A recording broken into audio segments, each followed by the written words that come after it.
Hey guys, today we're going to be taking a look at the Vortex Venom.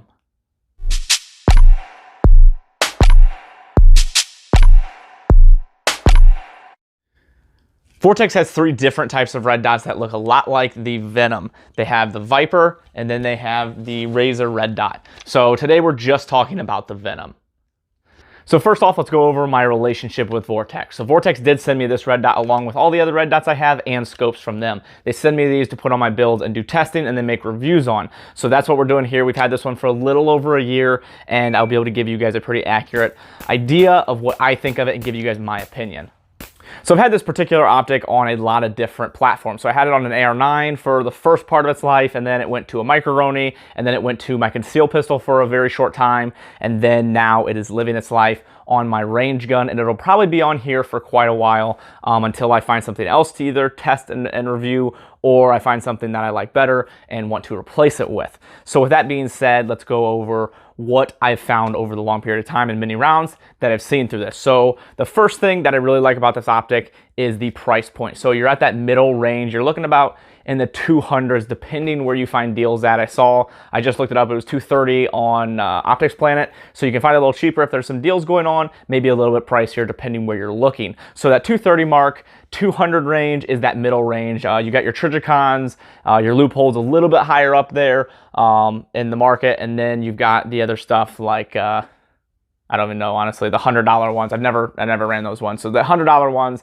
that I wouldn't recommend touching, maybe put on your airsoft guns or something. But this $200 some range, I think, is a good range, and it appeals to a lot of people because some people, you know, can't really afford those Trijicons, the $500, $600 red dots, because that's pretty pricey. I think that price point is a nice thing. So the optic itself, I've had only one issue with this throughout the life of running with this, and I'll show that video right now. What happened was I was shooting here, and then my screw that covers the battery compartment flew off, and the battery came out of the optic, causing it to not work anymore, and I had to search for the battery and find it.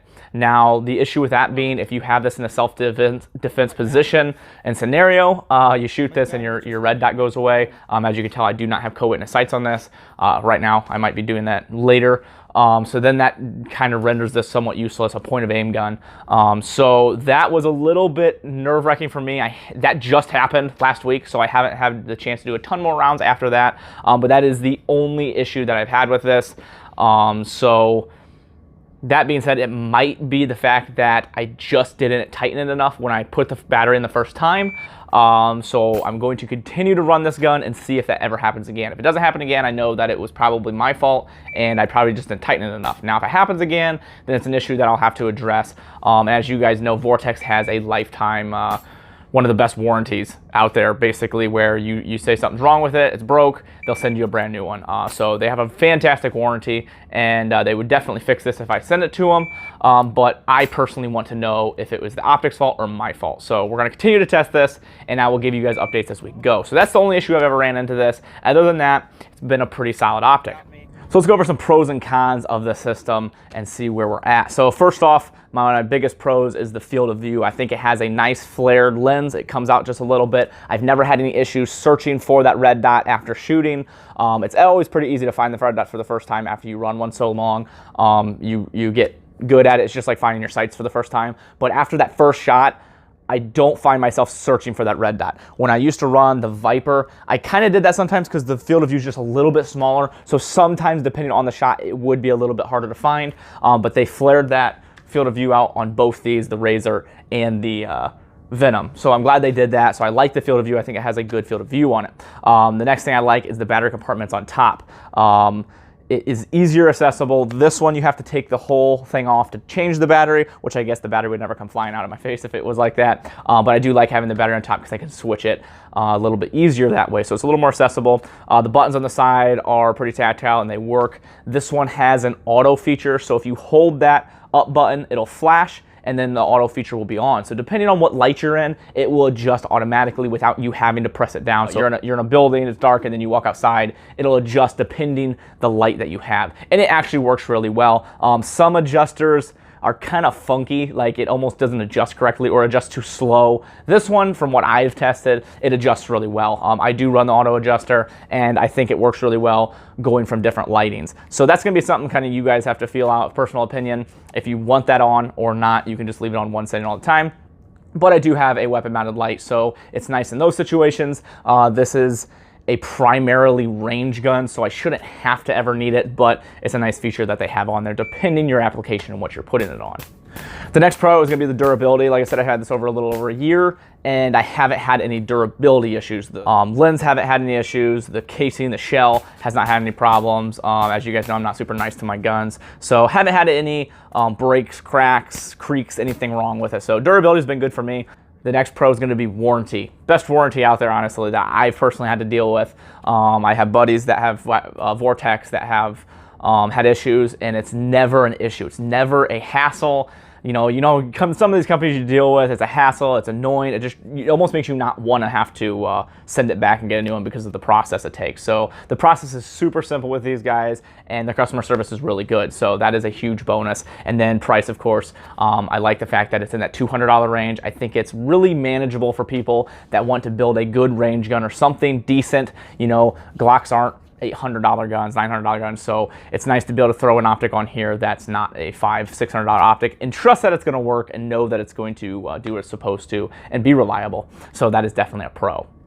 So let's go over some cons. The one con is going to be, I don't really want to mark it as a con, but it was an issue. So we're just going to tally it as an issue that arose. The battery cap came off, so let's mark it as an issue, but let's pause on it because we will see what happens later if that does change, and I will update you guys if that does. Just follow me on my Instagram page and I'll keep you guys up to date what's going on there. But a downfall is going to be, it's not going to be quite the quality of your Trijicons, so it's going to be up to you if this is something you want to trust your life with and put in a concealed carry position.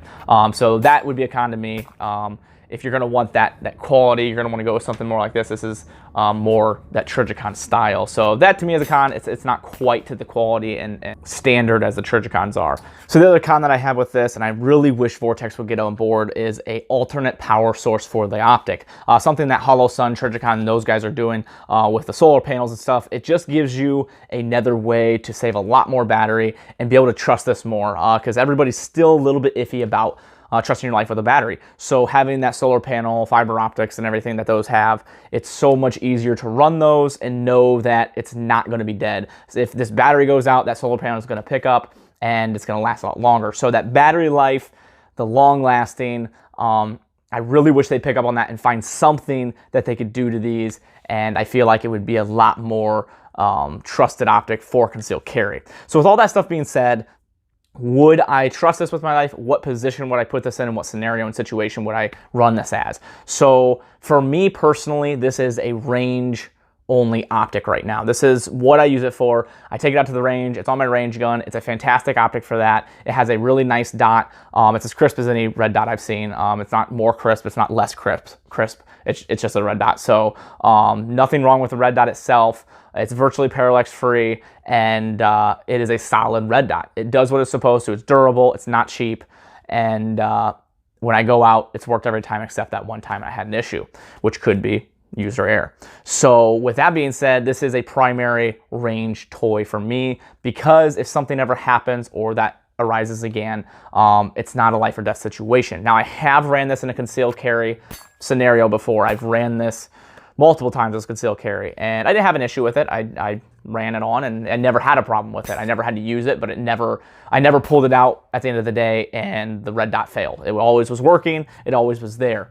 But with that being said, I do think there's better options out there for that concealed carry position.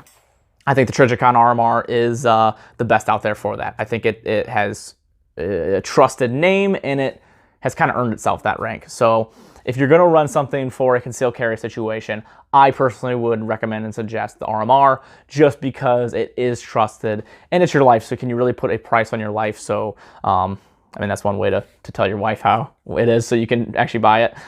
So really, I don't think you can put a price on that, Personally, I don't run red dots concealed carry. This is the only one that I used to run for a little while, but then I stopped because I got my Glock 19 with Trijicon iron sights, and that's what I personally run. But as a range gun setup, I think this is the perfect red dot. It's hard for me. A lot of guys, especially when I posted that video, were really getting on me about, oh, that's why you buy an RMR. That's why you should have RMR. And for me, I would rather screw this battery on 10 more times than spend the money of an RMR when this does the same thing. Yes, it doesn't have the reliability aspect to where I would want to conceal carry it, but it's a range gun. It's not something I'm taking to war. It's something that, something happens, I can say, okay, something happened, go back to my truck, fix it, and then go back and play. Or put it down in the truck bed, grab my other gun, and go out and finish. So in that aspect, I think this is one of the best optics out there for that because the price is right. You can spend $230, not break the bank, be able to add some other fancy things that you want, upgrade your gun, buy some ammo, and go out and train, practice, learn, and then upgrade that red dot later on, or put that on your concealed carry gun and run it that way. So this, to me, is the perfect setup for a range gun because it doesn't break the bank and it does exactly what it's supposed to, and it does compete with those higher end optics minus that crazy reliability of trusting your life with it 100%. Now, it's not saying that I wouldn't trust my life with this, thinking that it can't function, because if someone broke in right now, I would pick this up completely trusting that it's going to work. It's just that there are better options out there that work better and have been trusted in those situations. So as a range toy, throw on an AR-9, throw on a Micro-Roni, throw on a Safe Queen. I think this is a great choice. But if you're going to run something for concealed carry, me personally, I would spend a little extra money and get the RMR. So would I spend my own money on this? 100% absolutely. I bought this gun a month ago. I bought the Surefire X300. I got the extensions from JagerWorks, and I got this red dot. If I didn't receive this red dot, I would have either bought this red dot or the 507C from Holosun. I would have bought one or the other.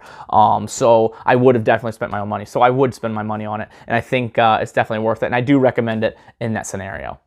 So if this is something you guys are interested in and want to pick up one for yourself, go check out Vortex. They're a really good company, have a fantastic warranty, and good guys. I met them at SHOT Show, really cool guys. They were really respectful, really nice, and I really enjoy working with these guys. So definitely check them out. They have a ton of other optics. I'm currently running 2 of the Razor brands, the UH1 and then this red dot. So I'm running a little bit more of their higher end stuff, seeing how it competes. I'm absolutely in love with the UH1 right now. It's on my X95 Tavor. So if you guys follow me on Instagram, you see me running that a lot. So if you want to, check them out. If you want to help the page out and me personally, there's some links down in the description. I'll take you straight to my website, and that'll take you to other links like Brownell's Palmetto State Armory. If you use those links and buy something from that, it just gives me a small kickback, nothing crazy expensive, just enough to help me fund some ammo, camera equipment, editing software, the things that I do every day to try to test these products out for you guys to give you guys quality content. If not a big deal. I just appreciate you guys here watching the videos. Like, comment, share, subscribe, and it helps with the algorithm, and it's going to make me super famous one day.